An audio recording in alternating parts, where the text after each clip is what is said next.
Hi everybody, I'm Chris and I am the owner and founder of CAM Software LLC. This will be my first ever video that I ever create and I will most likely post on the internet. So let me kind of explain how I got here today. So a few weeks ago, I posted on LinkedIn, seeing if people were interested in what I have to say, the things that I do, the things that I try to accomplish. And it was an overwhelming yes, we want to hear what you say. And so I've decided to go ahead and form a YouTube channel to not only convey my thoughts and my processes, but the things that I am trying to accomplish and why I'm trying to accomplish them. I started off building out CAM Software LLC a few years ago with my brother. We had originally had this separate idea for an application. The app specifically was targeting, I think it was like people, it was essentially a Strava copy. I think that's the easiest way to say it. And so I had gone out, I'm a mountain biker. I live in Bentonville, Arkansas. So as a mountain biker, it's pretty easy for me to go out and meet other mountain bikers. And I started talking with them. I started talking with runners in the area. And the idea was just to bust. Like the more we spoke with people, the more we realized people really didn't want this product. So it was easy for us to go ahead and abandon it and just move on to other things. Since then, we've personally gone on to create OnCue Music Player, which is a really good app that people have been using. The Resume app, which helps people create their personalized resumes using artificial intelligence and their own personal profile, as opposed to having ChatGPT hallucinate and lie to you. And now I'm actually working on a couple of new apps. Right now I'm getting ready to launch another app called AI Calendar Buddy. And the entire goal of AI Calendar Buddy is to have you throw in your tasks or the things you need to accomplish during a day, and it will automatically find time for you throughout your week and will set it in your so you know exactly what you need to do at 1 o'clock on a Thursday or whatever the case may be, right? I have another idea that I'm coming up with, and I've created the UI. I haven't really formalized everything else yet, but I'm calling it BioBuddy. And the entire idea is if you are someone who doesn't have a gallbladder and you want to know whether or not something's going to affect you, you can take a photo, go through your history, and verify whether or not that it's going to affect you in some way or another. The entire idea came to me because I lost my gallbladder about a year and a half ago. And one of the things that I struggled with throughout that first year was what can't I eat? And I did a really bad job of journaling what was affecting me and what wasn't. And I came up with the idea, well, I always have my phone on me. What if I just took a photo or a video of it? And then I was able to figure out in that moment how it was treating me and tell me whether or not I should be eating that again. One of the things that also came out as a result of me not having a gallbladder is because I mountain bike so often, I will drink a lot of salt water when I'm done, right? So like I drink a lot of Element when I finish my workouts. And so sometimes what will happen is if I drink a full 16 ounce of water with Element in it, and then I go and immediately eat something fatty like tacos, which I love, by the way, my body can't process it, and then I have to run to the bathroom. And so might have been a little TMI, but the BioBuddy is supposed to help me with that. And it's supposed to help me find the things that I can eat, when I can eat it, and give me a better idea of like what my body is able to handle.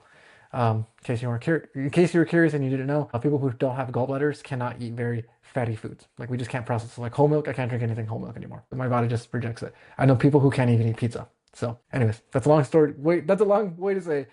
I love building apps, especially apps that are going to help people. I live by a motto called one less thing to worry about. Right. And so whenever I come up with a new idea, I try to have that be the main core of its philosophy. It's like, is this really something that a person's gonna have one less thing to worry about in whatever way, sense of the form, right? So that's kind of how we got to today with CAM Software.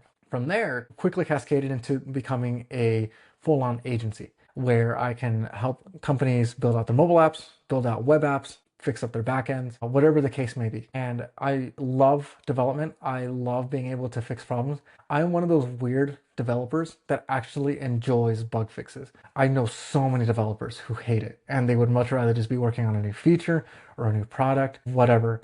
Right. That's not to say I don't love it. That's why I build apps, right? But I'm also one of those people that just loves getting into the code and trying to figure out, okay, what exactly is breaking this code and where is it happening so I can fix it. It just makes me, I feel like a detective, and the debugging, the referencing, going between page 1 and page 2, trying to figure out what exactly is going on. Like I love that kind of work.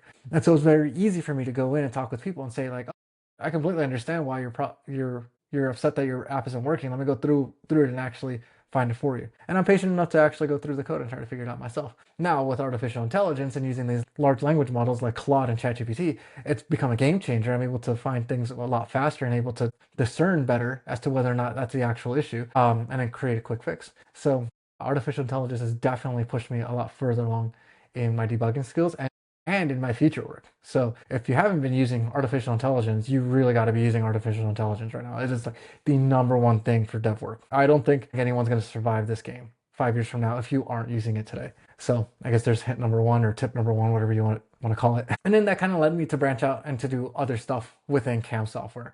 It led me to wanting to help people build out their very first website. And so I helped someone locally here build out the first website a couple of years ago for a dog sitting business. And then that led me to wanting to fix up more web applications for people, especially in the SaaS field. That led me to then thinking, oh, hey, I can do this for the mobile app. And so I've helped people create MVPs.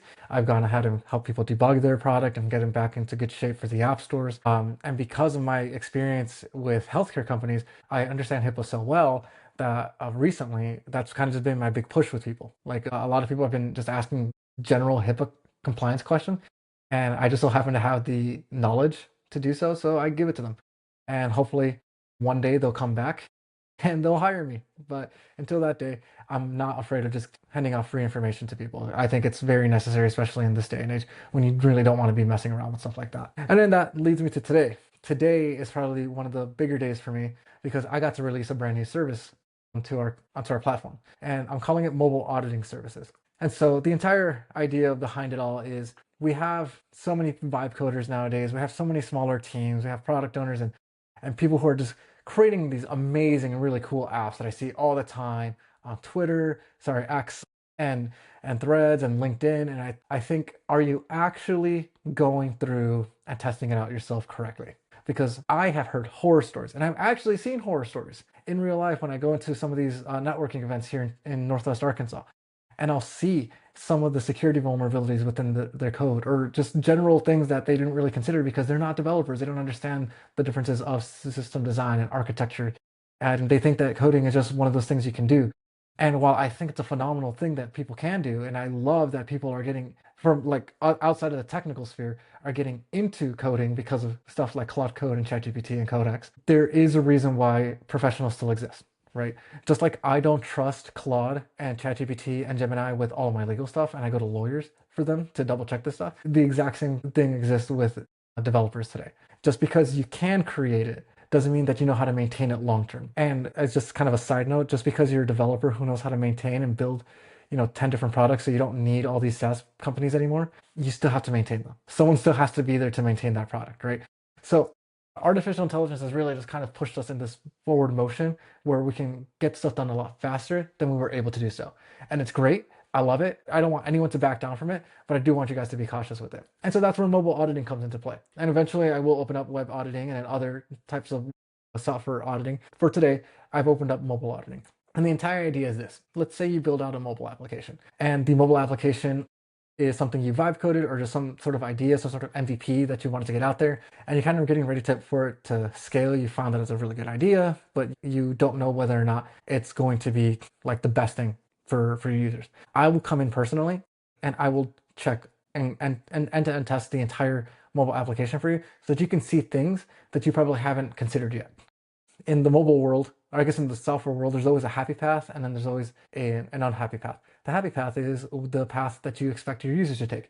You want a user to buy something, you have them click on add, goes to the cart, hits checkout, and then that's the end of the sale, right? That's your happy path. Your unhappy path is you find out that in certain instances, a user might be able to click an unlimited amount of times and order way more than you actually have capacity for in your inventory space. So that's a very small detail, or sorry, small example. There's very big examples out there that I can get into, but for the time being, that's the example I'm going with. And I just want people to understand that there is a lot more to it than just that. And I'm here to help people understand what is your unhappy path for your users. Is there an unexpected human error that could potentially happen as a result? Maybe you built it using a hybrid tech stack like Flutter or React Native.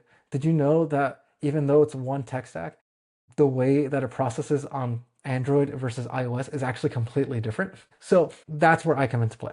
I come into play by helping people understand the nuances of Android versus iOS and whatever other changes might be. And then I go a little bit further, extending that. If you have specific things you need me to test, I'll test those for you. You want me to break your app and see whether or not a user might actually be able to do something they're not supposed to? I'll help you with that. Maybe you were working on an older product, right? Maybe like I've had clients in the past who were working with Xamarin and they wanted to update it to React Native. Well, did you know that there are differences too with the way some of these things work? They're not very big and they're probably even smaller today than they were about 5 years ago, but you still want to make sure that the application runs the same from the very beginning to the very end, right? And there's only so much a QA person is going to do. Your QA person is actually still testing your happy path. Very, very, very little are they testing your unhappy path. Now, it doesn't mean that they're not. A good QA person will definitely test your unhappy path constantly, but some of them won't, because the main product, the main thing that they're focusing on is the product, is the ticket, or is the story that the stakeholder or the company is asking for, is that being met in the code that's being developed? And that's where I go into play. I don't come in acting like QA. I come in acting like a actual user. Like if I were a user who had no idea what you were doing with the application, never saw your code, never ever considered what it is that you're trying to do, what could a user potentially do? And that is what my mobile auditing service is. And I'm pretty excited for it to launch, and I'm excited to see how many people actually jump on board and actually want to start using it, especially in the era of vibe coding, and trying to get applications out there. So that's just a small part of what CAM Software does, right? We do a lot of our own mobile apps and web apps, and with the mentality of, is this one thing less that somebody has to worry about? We have our, I guess, our studio, as you may say, where we focus on web development and mobile development work, and we try to help companies move forward. At the end of the day, our goal is really that. Can we give you one less thing to worry about? If you came to me, the number one question I'm always going to ask you is, what is keeping you up at night? And if you have a direct answer and you have something that I can help you with, I'm going to tell you why you need to hire me immediately so that you can get your product, your app, your website live and in front of users.